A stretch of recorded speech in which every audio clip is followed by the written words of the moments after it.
Hello and welcome to my YouTube channel Physics Numericals by Asutosh, and this is our lecture number 8th on vector. And in today's class we are going to study position vector and displacement vector. It is a video after a long gap, perhaps of 1 month. I had gone to give my part 3rd examination of graduation part 3rd examination. So let us now start.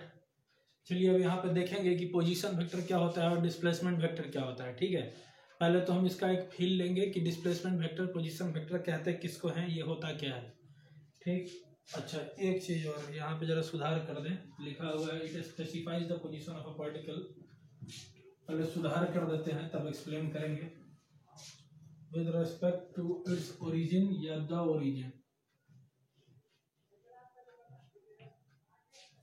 हाँ, तो हमारा देखिए position vector और displacement vector, ये आप लोग सुने होइएगा पहले भी, जब हम आपको टाइप्स ऑफ वेक्टर करवा रहे थे फर्स्ट लेक्चर में, शायद फर्स्ट या सेकंड लेक्चर रहा हो, तो टाइप्स ऑफ वेक्टर में हमने आपको बताया था पोजीशन वेक्टर तो पक्का बताए होंगे उसमें कि पोजीशन वेक्टर। तो ये देखिए पोजीशन वेक्टर होता क्या है। It specifies the position of a particle, it specifies the position of a particle in space with respect to its origin. इसका क्या मतलब हुआ कि कोई एक पार्टिकल है स्पेस में, उसका पोजीशन स्पेसिफाई करता है। पोजीशन स्पेसिफाई करने के लिए हमको क्या करना पड़ेगा, कोई एक रेफरेंस लेना पड़ता है। एक पार्टिकल है, रेफरेंस एक यहाँ पे ये पार्टिकल है, तो इसका अगर हमको पोजीशन बतलाना है तो इसका पोजीशन कहाँ से बतलाएंगे, कोई रेफरेंस लेना पड़ेगा। जैसे मान लीजिए कि आप कहीं गए हैं, आप स्टेशन से उतरे, कहीं गए, वहां पे स्टेशन के पास कोई फेमस दुकान होता है, तो लोग कहते हैं कि अरे इस दुकान के पास आ जाओ, ये फेमस। स्टेशन पे उतरे हैं, किसी को अगर रिसीव करने गए हैं तो लोग बोलते हैं कि फलाने दुकान के पास आ जाओ, यहाँ पे हम करें। तो अपना पोजीशन स्पेसिफाई करते हैं तभी तो वो मतलब आइडेंटिफाई कर पाता है, लोग उनको मिल पाते हैं जाकर कि हाँ यहाँ पे है। तो ठीक उसी तरीके से कोई भी पार्टिकल अगर स्पेस में सिचुएटेड है, कोई पार्टिकल अगर स्पेस में है, तो उसके लिए एक रेफरेंस पॉइंट हमको ढूंढना पड़ता है। और उसी रेफरेंस पॉइंट का बात हुआ है यहाँ पे कि it specifies the position of a particle in space with respect to its origin. तो चलिए देखते हैं, अब समझने की कोशिश करते हैं इसको।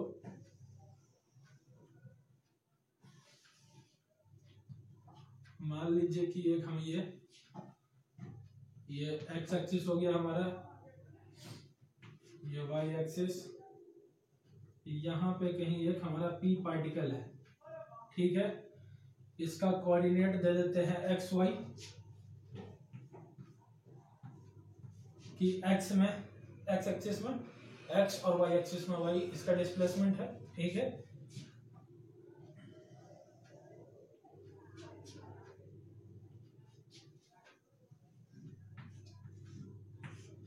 ये ओरिजिन है हमारा, इस पॉइंट को ओरिजिन बोलते हैं।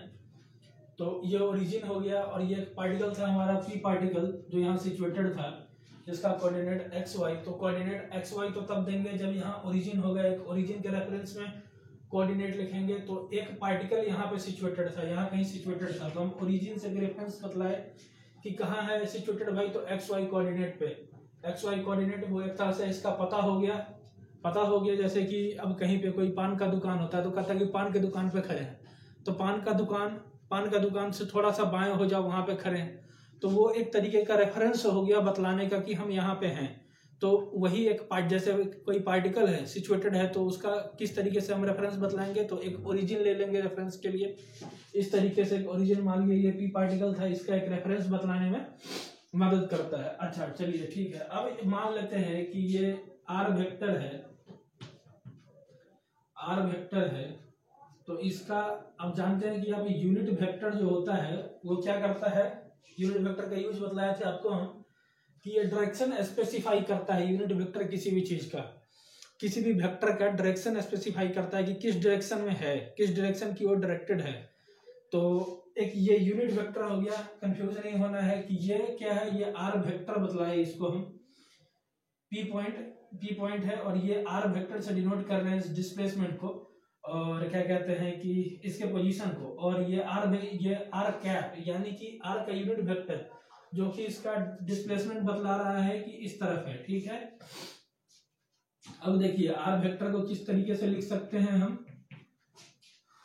इसका एक्स एक्सिस में कितना डिस्प्लेसमेंट है एक्स, तो x i cap plus y j cap. ये आप लोगों को बतलाने का जरूरत नहीं होगा इतना, क्योंकि हम काफी पढ़ा चुके हैं इस तरीके से, हम आपको सिखा चुके हैं इस तरीके से कि एक्स एक्सिस में 3 मीटर का डिस्प्लेसमेंट, वाई एक्सिस में 4 मीटर का, तो वेक्टर किस तरीके से लिखेंगे, तो वेक्टर लिखेंगे 3 i cap plus 4 J cap. तो ये ढेर सारा चीज हम आपको बतला चुके हैं इस तरीके से। तो ठीक उसी तरीके से x i cap plus y j cap, एक ये आर वेक्टर हो गया। अच्छा ठीक है, अब इसका अगर हम लिखेंगे, इसको मॉड लगाना है, मॉड लगा लिए तो वैल्यू क्या हो जाएगा इसका, x square plus y square. ठीक है, अब आप जानते हैं कि यूनिट वेक्टर जो होगा आर कैप जो होगा वो होगा r cap is equal to r vector divided by mod r vector. ये होता है, आर वेक्टर को उठा के लिख लीजिए as it is x i cap plus y j cap, और ये आर मॉड आर वेक्टर क्या है, under root x square plus y square.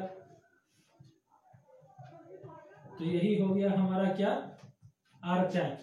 तो इस तरीके से हम क्या जान गए, पोजीशन वेक्टर के बारे में एक हमको जानकारी मिली, एक फील मिला कि पोजीशन वेक्टर होता क्या है, कि किसी भी पार्टिकल को अगर हमको स्पेसिफाई करना है तो उसका एक रेफरेंस लेना होता है, एक रेफरेंस पॉइंट लेना पड़ता है। तो रेफरेंस पॉइंट ले लिए, एक ओरिजिन मान लेते हैं, तो इस तरीके से पोजीशन वेक्टर का आप फील ले लिए। तो चलिए अब आगे देखते हैं पोजीशन वेक्टर। ये हम देखें क्या, एक्स और वाई एक्सिस में, तो ये हुआ आपका पोजीशन वेक्टर इन 2D। अब हम अगला देखेंगे, पहले उससे पहले कुछ क्वेश्चन कर लेंगे, उसके बाद पोजीशन वेक्टर इन 3D पढ़ेंगे। तो चलिए इस पे कुछ क्वेश्चन करवाते हैं।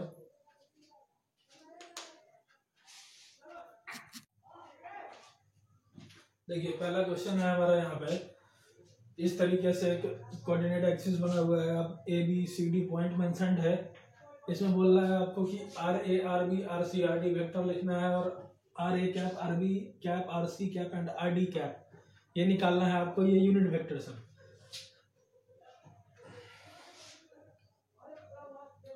मुझे नहीं लगता है कि इसमें आपको कोई प्रॉब्लम होगा। आपको अगर आप सभी को करना चाहिए, वीडियो पॉज करके यहाँ पे आप ट्राई कीजिए। ठीक है, अब हम ट्राई करते हैं। देखिए यहाँ पे ए वेक्टर है आर ए, पहले आर ए देख लेते हैं, ये ए पॉइंट है तो आर ए हम पहले देख लेते हैं, आर ए निकाल लेते हैं, आर ए वेक्टर।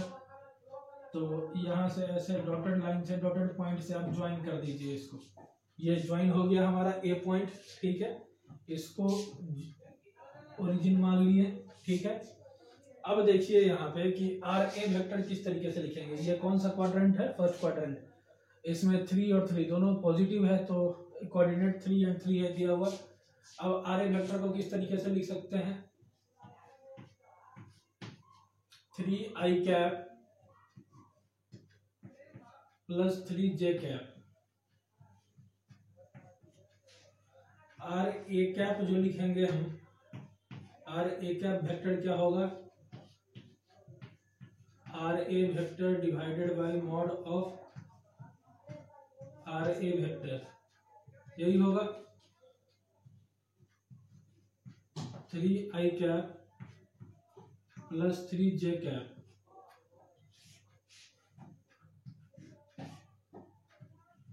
ये हो जाएगा 3 स्क्वायर प्लस 3 स्क्वायर।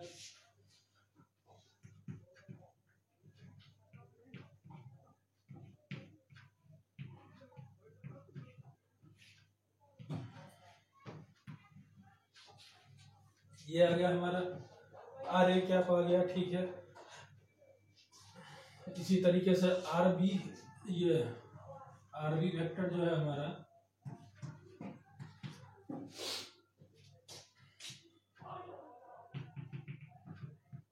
एक इसी तरीके से सब में आप ज्वाइन कर लीजिए सबको ओरिजिन से। ये बी पॉइंट जो है हमारा ये सेकेंड क्वाड्रेंट में है, -3 x कोऑर्डिनेट है इसका और 3 y कोऑर्डिनेट है। इसको किस तरीके से हम लिखेंगे, -3 i कैप + 3 j कैप। अब इसी तरीके से आरबी वेक्टर, आरबी कैप अगर हमसे पूछेगा आरबी का यूनिट वेक्टर, इसका यूनिट वेक्टर निकालना है, तो यूनिट वेक्टर क्या हो जाएगा, r B vector divided by r B vector का मॉड, तो -3 i cap + 3 j cap divided by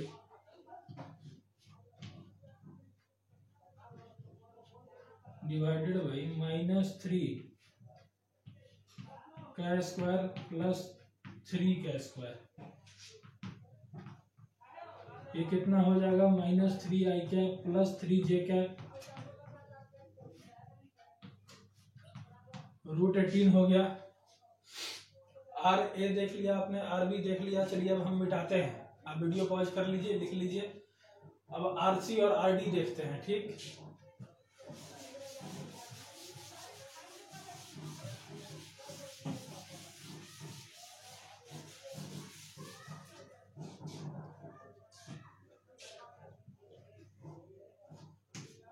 देखिए कि सी पॉइंट कहाँ है, थर्ड क्वाड्रेंट में है, -3 और -3 सॉरी फोर्थ क्वाड्रेंट में है, तो -3 और -3 ये है हमारा क्या,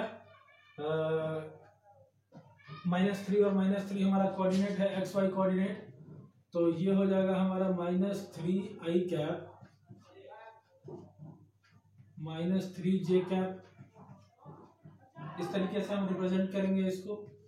अब आर सी कैप लिखेंगे, तो आर सी कैप क्या होगा, आर सी कैप को हम लिखेंगे R C vector divided by mod of R C vector -3 i cap -3 j cap, ये as it is -3 square + -3 square -3 i cap -3 j cap divided by √18। ठीक इसी तरीके से आर डी वेक्टर को किस तरीके से रिप्रेजेंट करेंगे, ये इजी है। अगर आप बोर हो रहे हैं तो वीडियो का आप आगे स्किप कर सकते हैं। अगला क्वेश्चन देखिए, ये आर डी है, आर डी हो गया हमारा 3 एंड -3 है, यानी कि 3 जो है हमारा x कोऑर्डिनेट और -3 y कोऑर्डिनेट, ठीक है। तो 3 i कैप -3 j कैप, ये हो गया हमारा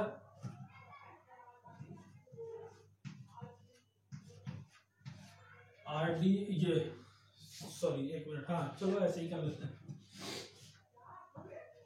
3 स्क्वायर + -3 स्क्वायर, ये कितना आ जाएगा, सेम एज इट इज -18। अब आप देखिए कि आर डी कैप जो होगा हमारा, वो होगा are D vector divided by are D vector का मॉड, ये हो जाएगा 3 i cap -3 j cap divided by mod 18। तो ये देख लिए आप कि किस तरीके से सॉल्व करेंगे। वैसे इसमें आप लोगों को खुद से भी बनाना चाहिए था, वैसा ऐसा क्वेश्चन हम कई बार पीछे करवा चुके हैं, पिछले लेक्चर्स में। अब चलिए देखते हैं, अगला क्वेश्चन करते हैं।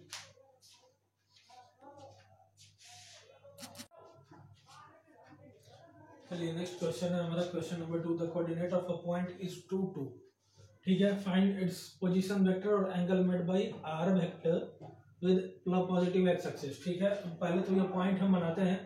The coordinate of a point is 2 2,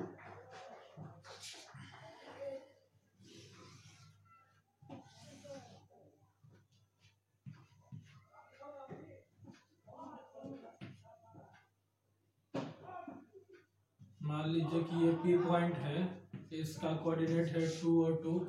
the coordinate of a point is 2 2, find its position vector.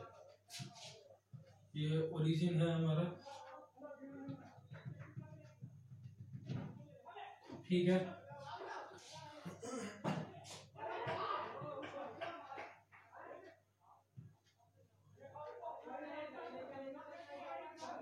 थोड़ा सा टेढ़ा हो गया हमारा लाइन।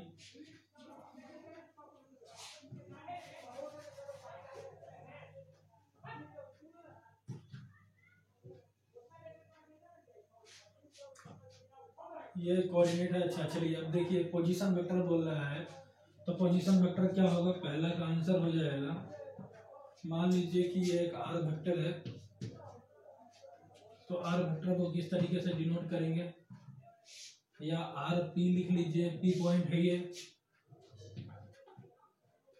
इसको किस तरीके से लिखेंगे हम, 2i cap plus 2j cap, 2i cap plus 2j cap लिखेंगे इसको।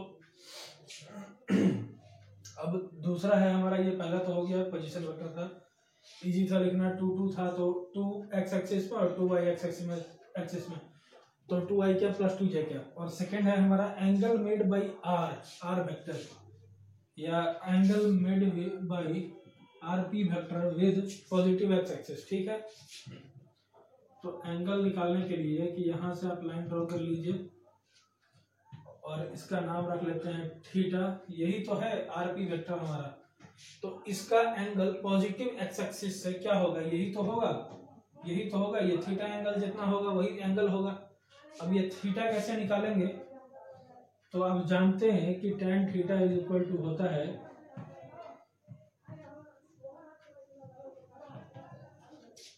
tan theta is equal to क्या होता है, y बाई एक्स,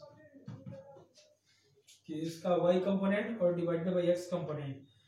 तो y कंपोनेंट कितना है 2, और ये कितना है, ये भी 2 और ये भी 2, तो 2/2 यानी कि 1। तो tan थीटा का कितने डिग्री पे वैल्यू 1 होता है, 45 डिग्री पे, इसलिए इसका आंसर हो गया 45 डिग्री। क्वेश्चन क्या था हमारा, the coordinate of a point is 2 2, ठीक है। कोऑर्डिनेट है किसी कोई पॉइंट है सिचुएटेड, उसका कोऑर्डिनेट है 2 और 2, ठीक है। तो अब हम क्या किए, सबसे पहले तो पॉइंट ड्रॉ किए, अब बोला कि पोजीशन वेक्टर लिखिए, तो पोजीशन वेक्टर लिख लिए। Angle made by R P vector, मतलब वो आर वेक्टर मान लीजिए कि उसका एंगल जो है विद पॉजिटिव एक्स एक्सिस, तो पॉजिटिव एक्स एक्सिस हमारा यही है। इस तरीके से अगर हम प्रोड्यूस कर लें, इस तरीके से पॉजिटिव एक्स एक्सिस यही होता है हमारा, तो इस पॉजिटिव एक्स एक्सिस के साथ ये आर वेक्टर जो है हमारा, आर पी वेक्टर है, ये कितना एंगल बना रहा है ये पूछा था, तो यही ये जो थीटा एंगल होगा वो होगा। अच्छा थीटा बना रहा है, तो अब इस वाले ट्रायंगल में आप देखिए कि थीटा निकालने के लिए क्या करें, हमको क्या क्या पता है, तो अगर ये क्या कहते हैं कि ये मालूम है हमको, इस पॉइंट से ये पता है और ये भी पता है 2 और 2, थीटा आ गया हमारा 45 डिग्री। चलिए अब हम पढ़ेंगे position vector in 3D, position vector in 3 dimension.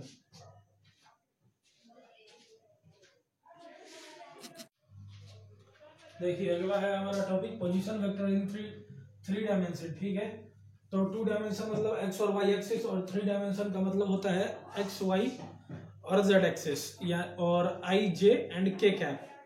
तो अब चलिए देखते हैं, यहाँ पे कुछ नहीं है, सेम वही चीज है जो पहले देखे हैं, बस इसमें हमारा एक और डायमेंशन जुड़ गया।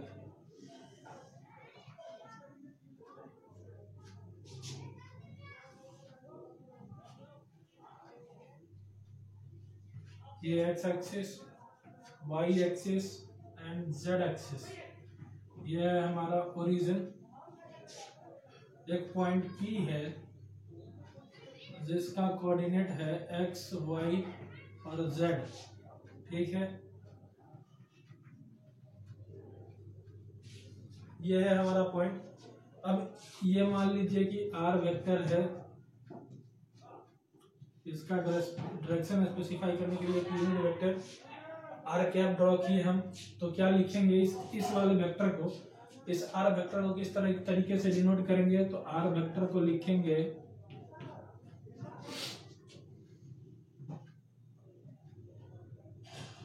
X i cap plus y j cap plus z k cap, x i cap plus y j cap plus z k cap. अच्छा, आर वेक्टर का मॉड क्या होगा? Under root x square plus y square plus z square. R cap इसका unit vector किस तरीके से लिखेंगे? R vector divided by r vector का मॉड।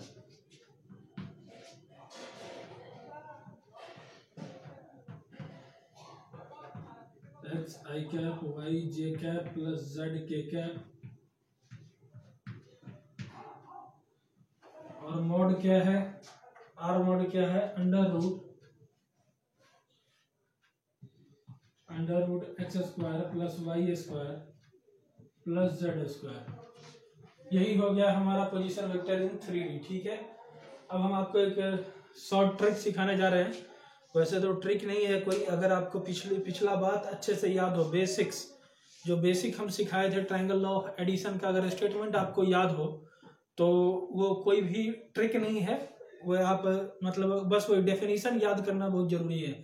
कि डेफिनेशन याद होता है कि ट्रायंगल लॉ ऑफ एडिशन का हमने जो डेफिनेशन लिखवाया आपको, तो अगर वो डेफिनेशन याद है तो कोई चीज नहीं है, कोई बहुत बड़ा कंसेप्ट नहीं है। अगर डेफिनेशन नहीं याद होता है तो फिर वहीं पे लोग गलती करना शुरू करते हैं। तो चलिए अभी वो हम आपको कराते हैं, एक ट्रिक है। देखिए इसका हमने नाम दिया है basics of triangle law. Triangle law का ही बेसिक्स है, ये बेसिक है, बेसिक बात डेफिनेशन था।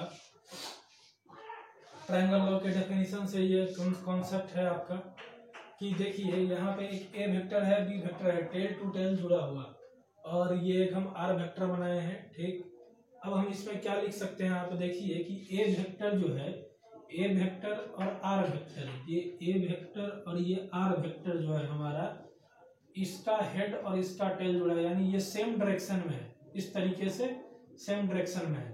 तो हम क्या लिख सकते हैं कि जो इसका ट्रायंगल लॉ का जो हमारा स्टेटमेंट था, आपको याद होगा कि two sides in the same order, sum of two sides in the same order is given by the third side of the triangle in opposite order। ये था स्टेटमेंट हमारा किस चीज का? ट्रायंगल लॉ ऑफ एडिशन का, कि two sides of a triangle represented in the same order, two sides of a triangle represented in the same order, और order का मतलब होता है डायरेक्शन, कि two sides of a triangle, two sides of a triangle represented in the same order, यानी कि same direction, ऐसे ही चल रहा है।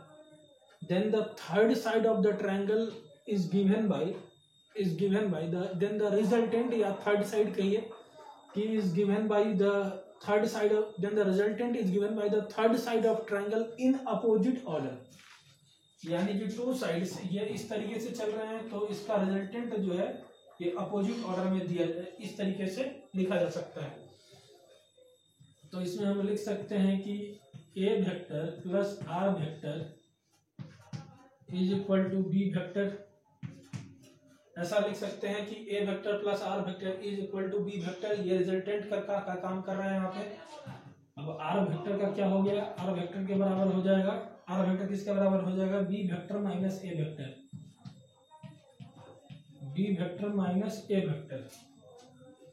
अब देखिए कि बी वेक्टर माइनस ए वेक्टर, अब इसमें आपको याद रखने का ट्रिक यही है कि यहां से ऐसे चले यहां पहुंच गए, ठीक है, ऐसे चले यहां पहुंच गए, तो बाद वाला कि जहां पहुंचे और जहां से चले थे, तो जहां पहुंचे मतलब बाद वाला माइनस पहले वाला, बाद वाला माइनस पहले वाला, तो बी वेक्टर कहां पहुंचे? बी पे, बी वेक्टर माइनस ए वेक्टर, वही हो जाएगा ये वाला वेक्टर।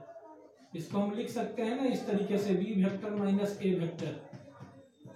तो यही हो गया कि बाद वाला माइनस पहले वाला। अब देखिए एक सेम हम यहाँ पे दूसरा लिखे हैं, दो वेक्टर है, ए वेक्टर और B vector, tail to tail जुड़ा हुआ। कुछ सिमिलर सिचुएशन दिख रहा है यहाँ से, ए वेक्टर बी वेक्टर था, टेल टू टेल जुड़ा हुआ, यहाँ भी ए वेक्टर और बी वेक्टर है, टेल टू टेल जुड़ा हुआ। और यहाँ पे इसमें और इसमें डिफरेंस क्या है? इसका डायरेक्शन इस तरफ है आर का, इसमें आर का वेक्टर डायरेक्शन हमारा नीचे की ओर है, इस तरफ है, इस तरफ है आर का डायरेक्शन, ठीक है।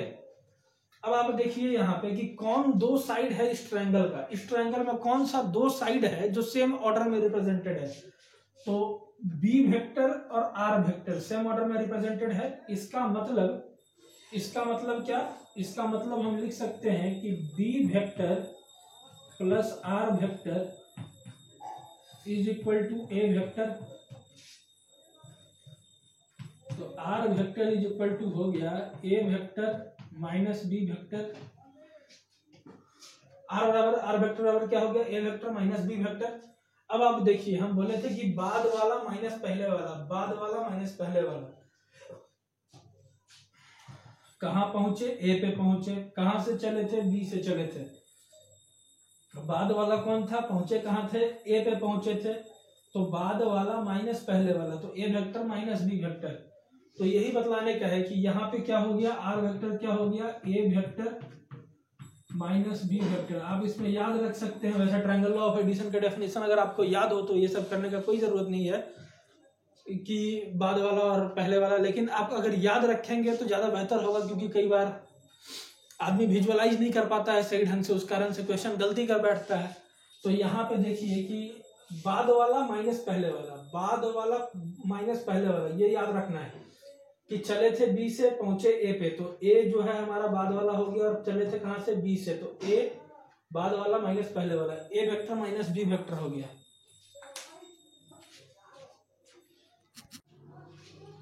देखिए अगला है हमारा पी क्यू आर। ठीक है, इस वाले फिगर में और पहला जो हम बनाए थे इसी साइड में जो था उसमें कोई डिफरेंस नहीं है, एक्सेप्ट कि पी क्यू आर नाम दे दिए हैं, उसका ए बी और आर नाम था, बस इसमें और कोई डिफरेंस नहीं। आप देख लीजिए कि दो वेक्टर है टेल टू टेल जुड़ा हुआ, पी और क्यू, और यहाँ पे क्या कहते हैं कि पी और आर, पी वेक्टर और आर वेक्टर दोनों सेम ऑर्डर में है। तो हम लिख सकते हैं कि P vector plus R vector is equal to Q vector. P vector plus R vector is equal to Q vector. तो R vector is equal to क्या हो जाएगा हमारा, Q vector minus P vector. अब देखिए आर वेक्टर और Q vector minus P vector, हम चले कहां से थे, पी से चले थे, पहुंचे कहां पे, क्यू के पास। तो बाद वाला कौन हुआ, क्यू, पहले वाला कौन हुआ, पी। तो बाद वाला माइनस पहले वाला, तो ये भी हो गया हमारा Q vector minus P vector. अब ये देखिए एक हमारा ये है फिगर है, तो यहाँ से O है, ओरिजिन है, यहाँ पे पी क्यू पॉइंट है, ये ओपी वेक्टर हो गया हमारा ये, और ये ओ क्यू वेक्टर। तो पी क्यू का वैल्यू निकाल रहे हैं कि पी क्यू का वैल्यू क्या होगा, पी क्यू का क्या वैल्यू होगा, क्या लिखेंगे हम। तो देखिए पी क्यू का क्या वैल्यू होगा। अब आप देखिए कि हम चले कहाँ से, ओपी से चले हैं, पहुंचे कहाँ हैं, ओ क्यू तक। तो बाद वाला माइनस पहले वाला, ठीक है। तो इसका आप जान रहे हैं कि पहुंचे कहाँ पे, ओ क्यू तक। तो ओ क्यू माइनस ओपी होगा पी क्यू का वैल्यू। लेकिन चलिए देख लेते हैं, ट्रायंगल लॉ ऑफ एडिशन से करके देखते हैं, ठीक है। आप इस फिगर में देखिए, ये फिगर में कि कौन सा दो साइड है इस ट्रायंगल का जो सेम ऑर्डर में है। तो वो है ओपी और पी क्यू, ये दोनों सेम ऑर्डर में है। और थर्ड साइड जो अपोजिट ऑर्डर में है वो है ओ क्यू। तो हम लिख सकते हैं कि O P vector plus O Q vector, O P vector plus P Q vector is equal to O Q vector. तो पी क्यू वेक्टर बराबर क्या हो जाएगा, O Q vector minus O P vector, ऐसा लिख सकते हैं। तो ये पी क्यू को हम लिख लिए O Q vector minus O P vector, ये हो गया हमारा, यानी कि बाद वाला माइनस पहले वाला।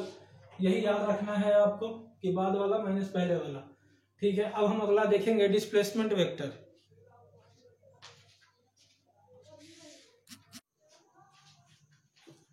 देखिए अब हमारा है अगला topic displacement vector. Displacement vector क्या होता है, it is the vector joining initial position to final position, ठीक है। अब देखिए यहाँ पे ये फिगर दिया हुआ है, इस फिगर को ज्यादा अच्छे से समझने के लिए हम मिटा देते हैं ये बीच वाला। ये देखिए कि जैसे मान लीजिए कि ये ओरिजिन है, ओरिजिन से ए पॉइंट और ये बी पॉइंट है, कोई बॉडी ए से बी डिस्प्लेस हो गया, ठीक है, ए से बी पॉइंट तक डिस्प्लेस हो गया, तो अब हमसे डिस्प्लेसमेंट पूछेगा, तो डिस्प्लेसमेंट क्या होगा, डिस्प्लेसमेंट इसके बीच का होगा, वही हम ए बी वेक्टर बनाए थे, तो यहाँ लिखेंगे कि डिस्प्लेसमेंट वेक्टर ए बी।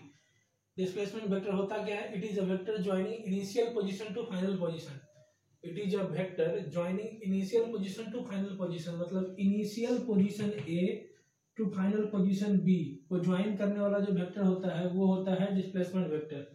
तो डिस्प्लेसमेंट वेक्टर यहाँ क्या हो गया, ए बी वेक्टर, ठीक है। अभी हम जस्ट आपसे इससे पहले जो चौथा इसमें पॉइंट, चौथा जो एक टाइप से कॉन्सेप्ट जो बता रहे थे आपको, चौथा जो बताया था कुछ इसी तरीके का फिगर था। अब देखिए इस वाले ट्रायंगल के अंदर आप देखिए कि कौन सा दो ऐसा साइड है जो सेम ऑर्डर में है, तो वो है ओ ए और ए बी, ऐसे ओ ए गए और ए बी ये सेम ऑर्डर में है, तो हम लिख सकते हैं यहाँ पे कि O A vector plus A B vector is equal to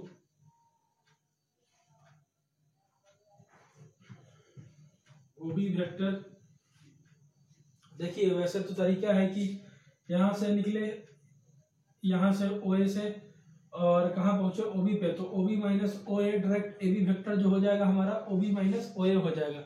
ये ओ ए है ही, ये ओ बी है ही, और ए बी जो है ए बी निकालना है कि ए बी क्या होगा, यही तो डिस्प्लेसमेंट वेक्टर है, तो बाद वाला माइनस पहले वाला। लेकिन चलिए ठीक है, ट्रिक अपने जगह पे है। आप ट्रायंगल लॉ ऑफ एडिशन से देखिए कि O A plus A B is equal to A O B हो गया। ए बी हमको निकालना है, तो ए बी वेक्टर जो है वो हो जाएगा O B vector minus O A vector, O B vector minus O A vector.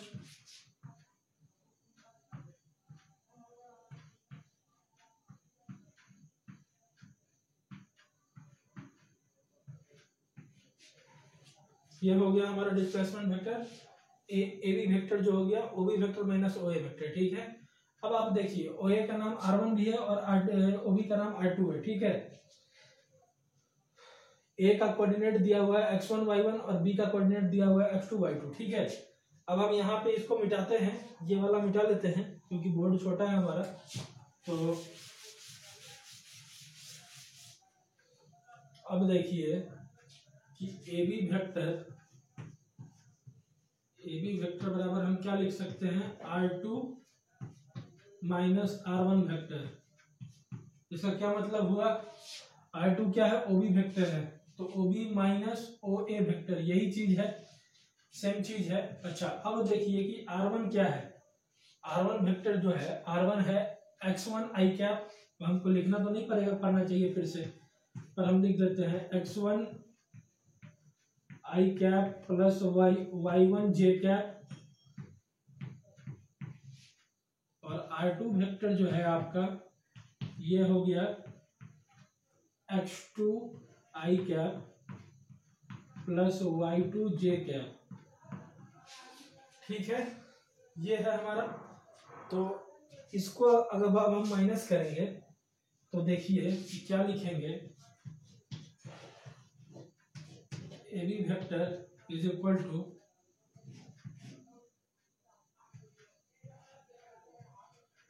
x2 i cap plus y2 j cap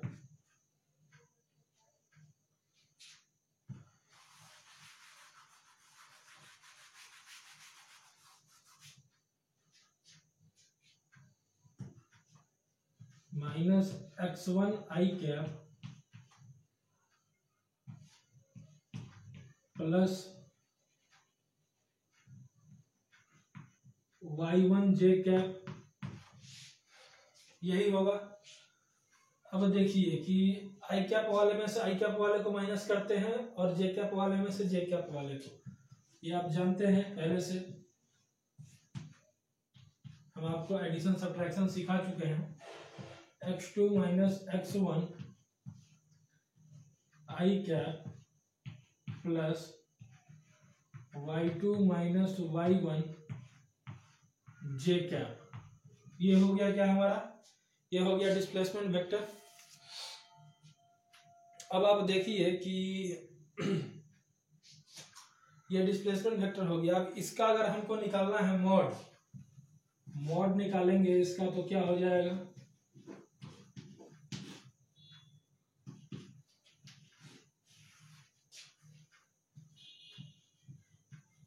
x2 minus x1 का square plus y2 minus y1 का square, ये लिख सकते हैं। अब आप देखिए AB का AB का यूनिट वेक्टर निकालेंगे, तो यूनिट वेक्टर क्या लिखते हैं,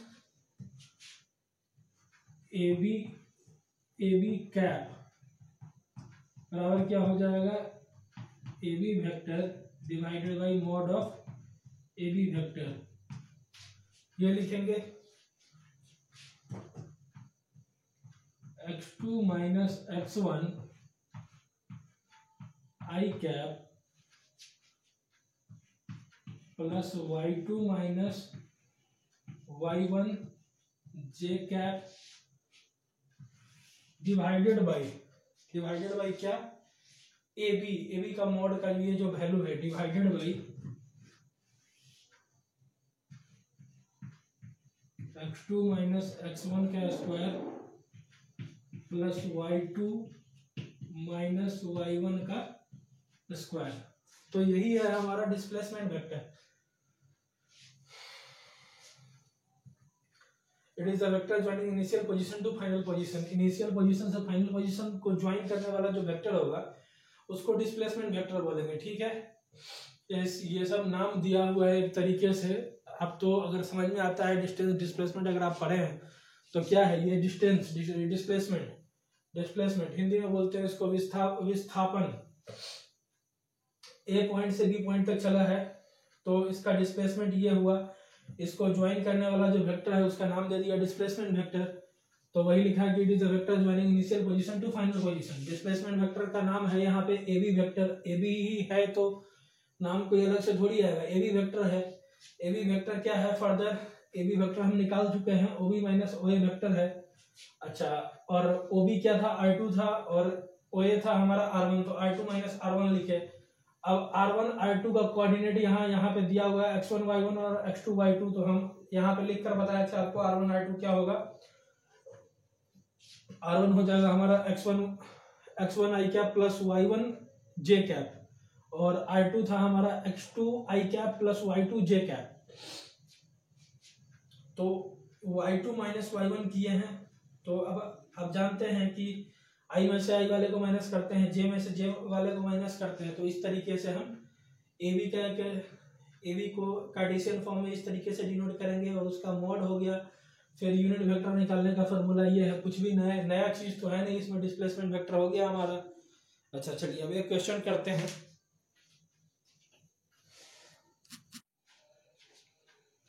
देखिए क्वेश्चन है which is independent of choice of origin. ठीक है, क्वेश्चन मार्क इधर नहीं अट रहा था तो इधर हमने लिख दिया है which is independent of choice of origin. Position vector, displacement vector, both of the above, none of these. ठीक है, अब क्या क्वेश्चन क्या है, which of the following is independent of choice of origin. Independent of choice of origin की इसमें से किसको ओरिजिन का चॉइस क्या हो, ओरिजिन कहां पर हो, इससे कोई मतलब नहीं है। तो आप देखिए कि इसका आंसर हो जाएगा आपका डिस्प्लेसमेंट वेक्टर। ठीक है, डिस्प्लेसमेंट वेक्टर जो है हमारा वो चॉइस ऑफ ओरिजिन से इंडिपेंडेंट होता है। कहने का क्या मतलब कि आप देखे थे पिछला जो था कि इसको कोई लेना देना नहीं था डिस्प्लेसमेंट वेक्टर को कि ओरिजिन कहाँ पे है। जो हमारा अभी था पीछे, यहाँ आप देखे थे इस तरीके से था, ये हमारा ये ए पॉइंट, ये बी पॉइंट था। ठीक है, ये ओ पॉइंट ओरिजिन था। अब हमको ये बताइए डिस्प्लेसमेंट वेक्टर कौन था, ये था, ए बी था। तो ए बी को कोई लेना देना है क्या, इस ए बी को कोई लेना देना है क्या कि ओरिजिन कहाँ पे आप रखें। तो इसको, इस डिस्प्लेसमेंट वेक्टर को इसी तरीके से ये चॉइस ऑफ ओरिजिन से इंडिपेंडेंट होता है, जबकि पोजीशन वेक्टर क्या होता है? पोजीशन वेक्टर इसका अगर x2 y2 कोऑर्डिनेट दिया हुआ था तो ये x2 y2 ओरिजिन कहाँ मानेंगे, उसी पे तो सब डिपेंड करता है कि इसका यहाँ से क्या कहते हैं कि x कोऑर्डिनेट कितना होगा, y कोऑर्डिनेट क्या होगा। तो वही चीज है, पोजीशन वेक्टर डिपेंड करता है लेकिन डिस्प्लेसमेंट वेक्टर डिपेंड नहीं करता है ओरिजिन के चॉइस पे कि आप ओरिजिन कहाँ रखते हैं। तो उसी को लिखते हैं इन अदर वर्ड्स कि displacement vector is independent of choice of origin. ठीक है, तो इसी को आप इसके नीचे नोट बनाकर लिख सकते हैं कि displacement vector is independent of choice of origin. ठीक है, अच्छा अब एक चीज और हम शायद आपको बताना भूल गए थे फर्स्ट लेक्चर में, एक्सियल वेक्टर, या बताए होंगे, याद नहीं है मुझे। एक्सियल वेक्टर हमने आपको बतलाया या नहीं बतलाया? एक्सियल वेक्टर होता है कि वैसा वेक्टर जिसका पॉइंट ऑफ एप्लीकेशन, एक पॉइंट ऑफ ओरिजिन, कोई एक रेफरेंस होता है कि एक्सियल वेक्टर जो एक्सिस के अलोंग लगता है, एक्सियल वेक्टर स्पेलिंग ये होता है एक्सियल वेक्टर। एक्सियल वेक्टर इसका एग्जांपल हो जाएगा क्या क्या? एग्जांपल में जैसे कि आप टॉर्क ले सकते हैं, टॉर्क, फिर पोजीशन वेक्टर हो जाएगा आपका,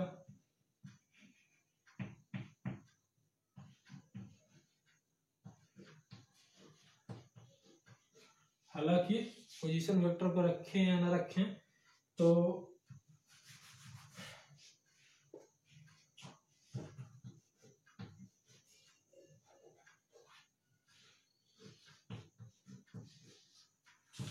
टॉर्क जो होता है हमारा, टॉर्क का क्या फॉर्मूला होता है? R क्रॉस F होता है टॉर्क का फॉर्मूला। ये R होता है रेडियस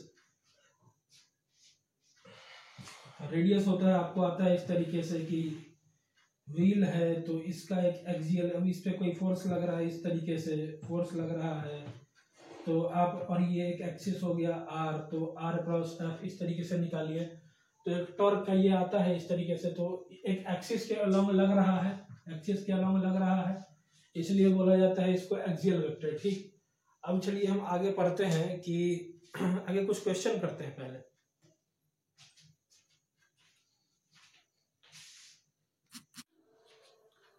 देखिए क्वेश्चन नंबर 4 है, particle moves from -1/2 particle moves from -1 to 2 to 3 coordinate दिया हुआ है आपका, फाइंड द डिस्प्लेसमेंट वेक्टर। ये हमने डायग्राम ड्रॉ किया है, इसमें डायग्राम था नहीं पर मैंने ये डायग्राम ड्रॉ कर दिया आपके क्लैरिटी के लिए कि आप बना सकते हैं कि एक पार्टिकल है जो इस कोऑर्डिनेट से इस कोऑर्डिनेट तक जा रहा है तो डिस्प्लेसमेंट वेक्टर निकालना है। तो -1 और 2 है कोऑर्डिनेट, यानी कि इस वाले क्वाड्रेंट में है, और 2 3 यानी कि इस वाले क्वाड्रेंट में। इसको ओरिजिन मान लेते हैं, मान लिए ए और बी पॉइंट दे दिए नाम इसका ए ले लिए, इसका बी ले लिया। अच्छा अब देखिए कि इसको हम ज्वाइन कर दिए इस तरीके से, ये हमारा ए बी जो हो गया ये डिस्प्लेसमेंट वेक्टर हो गया, इसका मान लीजिए इस तरीके से डायरेक्शन है, तो ये कौन सा वेक्टर हो गया, इसका नाम दे लेते हैं ओ ए, इसका नाम दे लीजिए ओ बी वेक्टर। अब आप देखिए कि सेम ऑर्डर में है, ओ ए और ए बी सेम ऑर्डर में है, तो बाद वाला माइनस पहले वाला तो आप लगा ही सकते हैं, O A plus A B same order में है, और is equal to O B जो है वो उसके ऑपोजिट ऑर्डर में है। ओ ए ऐसे गए और ए बी इस तरीके से गए, और ओ बी जो है इसके अपोजिट, तो इस तरीके से लिख सकते हैं A B is equal to क्या लिखेंगे, ओ बी माइनस ओ ए। ठीक है, अब देखिए इसका नेमिंग कर लेते हैं, बार बार ओ बी लिखना जो है वो काफी, इसको R2 नाम दे लिए, इसका R1 नाम रख लेते हैं, सेम पहले वाला कहानी है। डिस्प्लेसमेंट वेक्टर निकालने के लिए कह रहा है, आप देख रहे हैं कि डिस्प्लेसमेंट वेक्टर जो है हमारा ए बी वेक्टर है, ए बी बराबर हम क्या लिख सकते हैं, ए बी बराबर है ओ बी माइनस ओ ए, ओ बी माइनस ओ ए, ओ बी माइनस ओ ए, तो ओ बी क्या है R2 माइनस R1 वेक्टर, ठीक, अब देखिए कि I2 वेक्टर क्या होगा, 2 3 कोऑर्डिनेट है, तो I2 वेक्टर जो हो जाएगा हमारा 2i cap plus 3j cap होगा माइनस आई कैप प्लस 2j कैप। ये समझने में किसी को कोई दिक्कत नहीं होना चाहिए। 2i cap plus 3j cap plus i cap minus 2j cap लिखेंगे इसको। ये माइनस माइनस प्लस हो गया, इधर माइनस हो गया। अब आई वाले में से आई वाले को ऐड करो, सब्ट्रैक्ट करो, जैसा करना है। तो 2i प्लस आई 3i 3j cap minus 2j cap plus j cap, ये हो गया हमारा क्या, डिस्प्लेसमेंट वेक्टर। यही तो निकालना था कि a particle moves from इस पोजीशन टू इस position, find the displacement vector. हमारा ए भी निकल गया, यही है डिस्प्लेसमेंट वेक्टर। ठीक है, अब अगला क्वेश्चन करते हैं।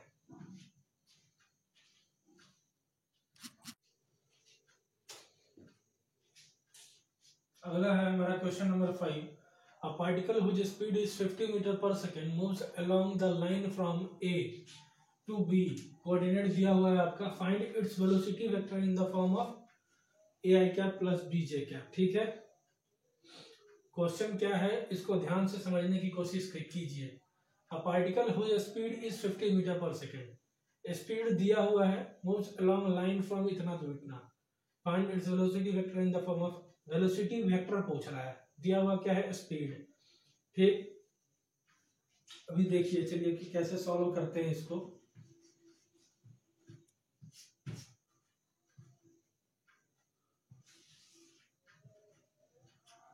ए पॉइंट है हमारा यहाँ पे,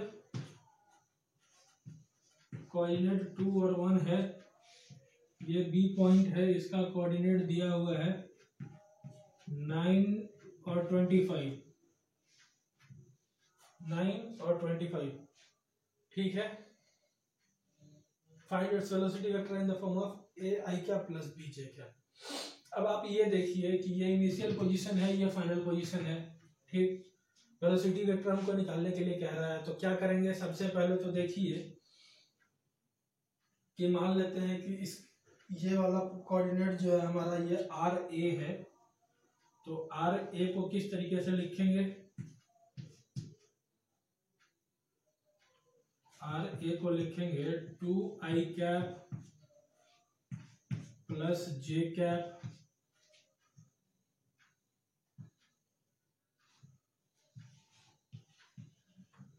आरबी वेक्टर, बी पॉइंट का R B vector 9i cap plus 25j cap. हमको दिया क्या हुआ है, वेलोसिटी, स्पीड दिया हुआ है, और वेलोसिटी वेक्टर पूछ रहा है, तो वेलोसिटी वेक्टर को कैसे लिखेंगे, इस तरीके से।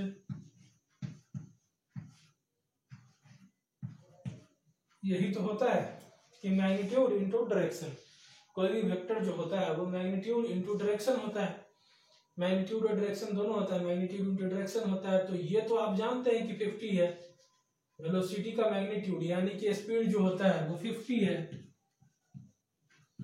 तो 50 भी कैप। अब हमको जरा ये बताइए कि बॉडी अगर ए से बी की ओर जा रहा है, तो बॉडी का जो वेलोसिटी का जो डायरेक्शन है, वेलोसिटी का जो डायरेक्शन है ए से बी की ओर, इसका जो हम कोऑर्डिनेट निकालेंगे, ये आर कैप, अगर हम आर कैप निकाल लेते हैं तो क्या ये भी कैप के इक्वल नहीं होगा। वेलोसिटी का जो डायरेक्शन है और डिस्प्लेसमेंट वेक्टर का जो डायरेक्शन है, डिस्प्लेसमेंट वेक्टर ये जो है आर कैप, ये डेल्टा आर है, डेल्टा आर कैप कहिए। अगर हम निकाल लेते हैं डिस्प्लेसमेंट वेक्टर का यूनिट वेक्टर, डिस्प्लेसमेंट वेक्टर का यूनिट वेक्टर, तो वो भी इस डायरेक्शन में, और वेलोसिटी का यूनिट वेक्टर वो भी इसी डायरेक्शन में। तो इस 50 भी कैप को हम 50 आर कैप भी लिख सकते हैं, 50 आर कैप भी लिख सकते हैं।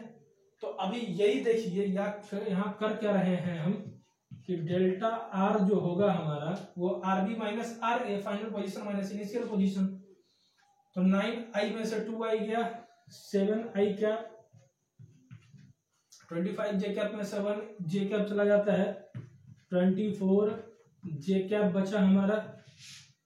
ठीक है, ये क्या है, हमारा डिस्प्लेसमेंट वेक्टर है। और इसका अगर हम डिस्प्लेसमेंट वेक्टर का यूनिट वेक्टर निकालना चाहें, यूनिट वेक्टर, तो क्या होगा,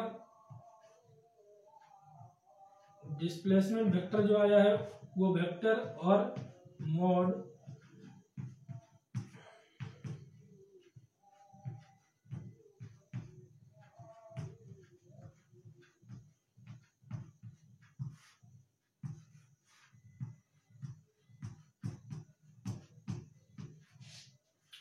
ऐसा लिख सकते हैं क्या, बड़ा हौच पौच हो जा रहा है। ठीक है, हम इसको फिर से लिखते हैं, रुकिए।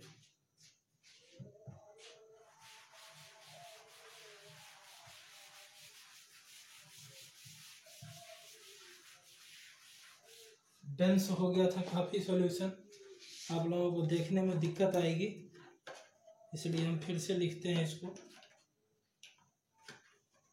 ये आप देख चुके हैं यहाँ पे कि हमारा डिस्प्लेसमेंट वेक्टर जो था डेल्टा आर जो था, डेल्टा आर जो था हमारा वो कितना आ गया था, 9 में से 2 गया तो 7i कैप प्लस 24 जे कैप आया था। हम लोग क्या बात किए थे, अभी बात किए थे कि भी वेक्टर जो है उसको हम इस तरीके से लिख सकते हैं, इस तरीके से लिख सकते हैं। तो भी वेक्टर, इसमें मैग्नीट्यूड दिया हुआ है 50, और भी वेक्टर और आर वेक्टर, भी वेक्टर और आर, डेल्टा आर का मैग्नीट्यूड सेम है तो डेल्टा आर लिखें, आर लिखें। आपको फीलिंग से मतलब है तो आर वेक्टर लिख लिए। अब आर वेक्टर निकालेंगे हम, जिसको आर वेक्टर क्या या डेल्टा आर वेक्टर कहिए, निकालेंगे तो 7i कैप प्लस 24 जे कैप, ये 7 स्क्वायर 24 का स्क्वायर, ये आप करेंगे तो 25 आता है। डेल्टा आर वेक्टर जो आएगा आपका यूनिट वेक्टर, ये आ जाएगा 7i cap plus 24 J cap divided by 25। ठीक है, अब यही वाला डेल्टा आर, ये डेल्टा आर कहिए या जो हम आर कैप लिखे हैं यहाँ पे, वो इसको आप यहाँ पे पुट कर दीजिए, 50 की जगह 50, और ये पूरा उठाकर पुट कर दिए। ये आर कैप या भी कैप सेम ही है, सेम है दोनों का डायरेक्शन। यूनिट वेक्टर का काम होता है डायरेक्शन स्पेसिफाई करना, और दोनों का डायरेक्शन हम बतला चुके हैं कि जब बॉडी मूव कर रहा है इस लाइन की ओर, ए से बी की ओर, तो वेलोसिटी भी इसी तरफ है, और इसका पोजीशन वेक्टर जो ये जो यूनिट वेक्टर निकलेगा, इसके डिस्प्लेसमेंट वेक्टर का जो यूनिट वेक्टर निकालेंगे r cap, delta r cap, वो भी सेम डायरेक्शन में स्पेसिफाई करेगा। तो इसलिए हम 7i कैप प्लस 24 जे कैप ये वाला पुट कर लेते हैं। 25, ये 2 टाइम्स कट गया, तो क्या हो गया, 2 इंटू 7i कैप प्लस 24 जे कैप, बी ऑप्शन हो गया हमारा सही। चलिए अभी और आगे करते हैं।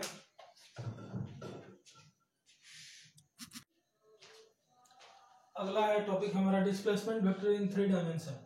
तो 3 डायमेंशन में आप जान रहे हैं कि कुछ नहीं, x1 y1 और एक z1 आ जाएगा एक्सिस। तो 3 कोऑर्डिनेट हो गया, 3 मतलब x y और z।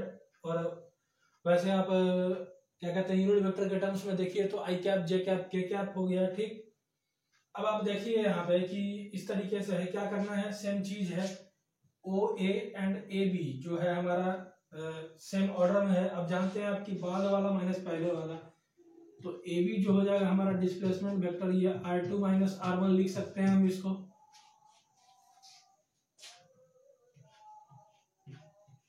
तो ए बी बराबर हो गया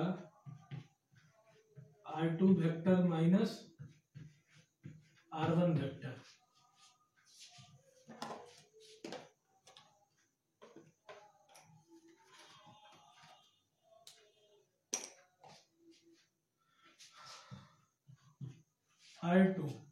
I2 क्या है, x2 y2 z2। ठीक, तो x2 i cap plus y2 j cap plus z2 k cap minus x1 i cap plus y1 j cap plus y1 j cap plus z1 k cap, ऐसा लिख सकते हैं। अब A B vector जो होगा, आई वाले में से आई वाले को माइनस कीजिए,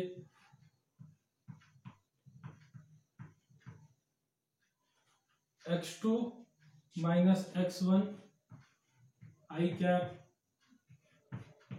plus y2 minus y1 j cap plus z2 minus z1 k cap. ये हो गया हमारा। अब इसका आप मॉड निकालेंगे, ए बी का मॉड निकालेंगे तो वो हो जाएगा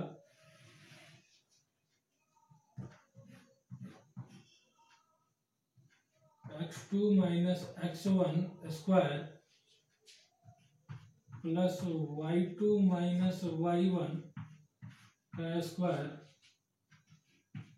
प्लस z2 माइनस z1 का स्क्वायर। ये हो गया हमारा। अब इस ए बी क्या है, हमारा डिस्प्लेसमेंट वेक्टर है। हम पढ़ क्या रहे हैं, डिस्प्लेसमेंट वेक्टर इन 3 डायमेंशन। तो अब हम ये इसका यूनिट वेक्टर निकालेंगे। इस डिस्प्लेसमेंट वेक्टर का unit vector A B cap लिखेंगे, उसको A B vector divided by mod of A B vector.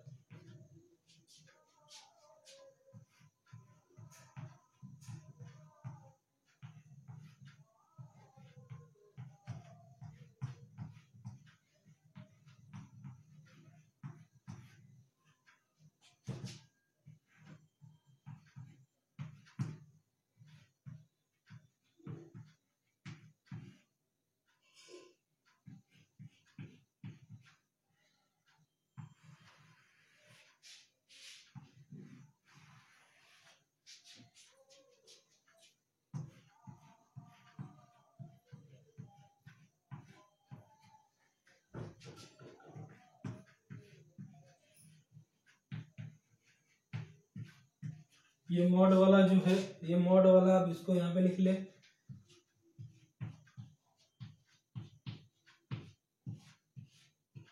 तो यही होता है हमारा। ये आ गया क्या, ए बी कैप, ये यूनिट वेक्टर आ गया डिस्प्लेसमेंट वेक्टर का। तो यही है हमारा डिस्प्लेसमेंट वेक्टर इन 3D। अच्छा, तो आज का लेक्चर अब हम समाप्त करेंगे। एक क्वेश्चन और करते हैं इस पे, डिस्प्लेसमेंट वेक्टर इन 3D पे करते हैं क्वेश्चन, और उसके बाद ये लेक्चर समाप्त करेंगे आज का। देखिए क्वेश्चन है, question number 6। 2 point charges Q1 and Q2 are placed at 0, 0, 0 and 1, 2, 2 meter respectively. A coordinate given, they repel each other with the force of 3 Newton. They repel each other with the force of 3 Newton. The force on Q2 due to Q1 is इतना, and the find the value of x plus y plus z। ठीक, question काफी लंबा है, पढ़िए आप लोग ध्यान से कि 2 point charges Q1 and Q2 are placed at इतना and इतना रेस्पेक्टिवली। ठीक, तो पहले स्टेप बाय स्टेप चलते हैं। 2 point charges Q1 and Q2 are placed at ये एंड ये कोऑर्डिनेट रेस्पेक्टिवली। ठीक, इस कोऑर्डिनेट का नाम दे लीजिए ए और बी, पॉइंट का नाम दे लीजिए ए और बी। इसका कोऑर्डिनेट लिख लेते हैं 0, 0, 0 और इसका कोऑर्डिनेट 1, 2, 2। ठीक, अब देखिए कह रहा है कि they repel each other with the force of 3 Newton. The force on Q2, अच्छा मान लेते हैं कि यहाँ Q1 है, यहाँ Q2 है रखा हुआ। ठीक है, चार्ज है Q1 Q2। वैसे आप इलेक्ट्रोस्टैट में पढ़ेंगे क्लास 12th में ये वाला, पर चलिए कोई बात नहीं, अभी सीख लीजिए। वैसा कोई आपको कूलम्ब्स लॉ नहीं पढ़ा रहे हैं हम। The force on Q2 due to Q1 is F21। Force on Q2 due to Q1, force on Q2 due to Q1 is written as F21। Okay, तो अब आप देखिए कि ये फोर्स है F21, तो इसका मैग्नीट्यूड होगा, और इसका अपना डायरेक्शन होगा, जिसको हम यूनिट वेक्टर स्पेसिफाई करेगा। ठीक, आप देख रहे हैं, कह रहा है कि they repel each other with the force of 3 Newton, यानी कि मैग्नीट्यूड है 3 और इसका जो है यूनिट वेक्टर F21 है। ठीक है, अब आप देखिए कि AB जो है, A और B का जो डिस्प्लेसमेंट वेक्टर होगा वो क्या होगा, ये तो पूरा 0 है, तो इसमें से इसको माइनस कीजिएगा तो सेम रह जाएगा, तो ये हो जाएगा हमारा I cap plus 2J cap plus 2K cap. ठीक है, अब आप जरा देखिए कि Q1 और Q2 है, force on Q2 due to Q1, तो रिपेल करेगा एक दूसरे को, तो जो फोर्स होगा, ये जो F21 का जो डायरेक्शन होगा कि force on Q2 due to Q1, उसका जो डायरेक्शन होगा, और ये जो डिस्प्लेसमेंट वेक्टर है AB, इसका जो डायरेक्शन होगा, इसका डायरेक्शन कौन स्पेसिफाई करेगा, यूनिट वेक्टर बताएगा इसका डायरेक्शन। तो यूनिट वेक्टर निकाल लेते हैं, इस दोनों का डायरेक्शन बराबर होगा, AB और F21 दोनों सेम है, सेम डायरेक्शन है, बराबर नहीं कहते हैं डायरेक्शन को कभी, सेम डायरेक्शन है। यहां हम आपको समझाने के लिए ऐसा लिख दिए हैं। ठीक है, तो I1 plus I cap plus 2J cap plus 2K cap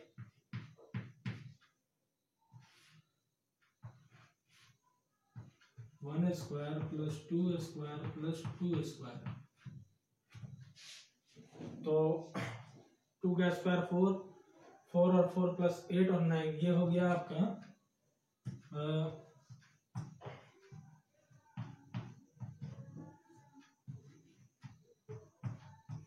I cap plus 2J cap plus 2K cap divided by 3, ये 9 है तो 9 अंडर रूट में 3। अच्छा, इसको आप क्या लिख सकते हैं, 3 AB वेक्टर यहाँ पे लिख सकते हैं क्योंकि सेम है। अब इसको पुट कर लीजिए यहाँ पे, अब यहाँ पे हम लिख सकते हैं 3 के जगह पे, अब यहाँ पे AB वेक्टर का वैल्यू पुट करते हैं, I cap plus 2J cap plus 2K cap,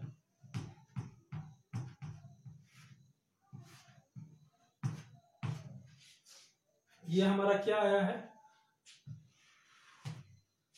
ये आ गया हमारा force F21 is equal to I cap plus 2J cap plus 2K cap. अभी आप देखिए यहाँ क्या लिखा हुआ था, the force on Q2 due to Q1 is F21, जहां पे ये हमको दिया हुआ है XI cap plus YJ cap plus ZK cap, और पूछ रहा था कि find the value of X plus Y plus Z। तो यहाँ पे X है, Y है और Z है, तो X का वैल्यू 1, X का वैल्यू क्या है 1 है। अब देखिए इसमें Y का वैल्यू क्या है 2 है और Z का वैल्यू क्या है 2 है, तो X plus Y plus Z कितना हो जाएगा 5। तो यही है, एक ये क्वेश्चन देख लिया आप, ये किस पे था, डिस्प्लेसमेंट वेक्टर इन 3 डायमेंशन, मतलब x plus y plus z है, तो उस पे था। ठीक है, तो आज का लेक्चर हम यहीं पे समाप्त करते हैं, अब नेक्स्ट लेक्चर में पढ़ेंगे हम। ठीक, तो आज के लिए थैंक यू।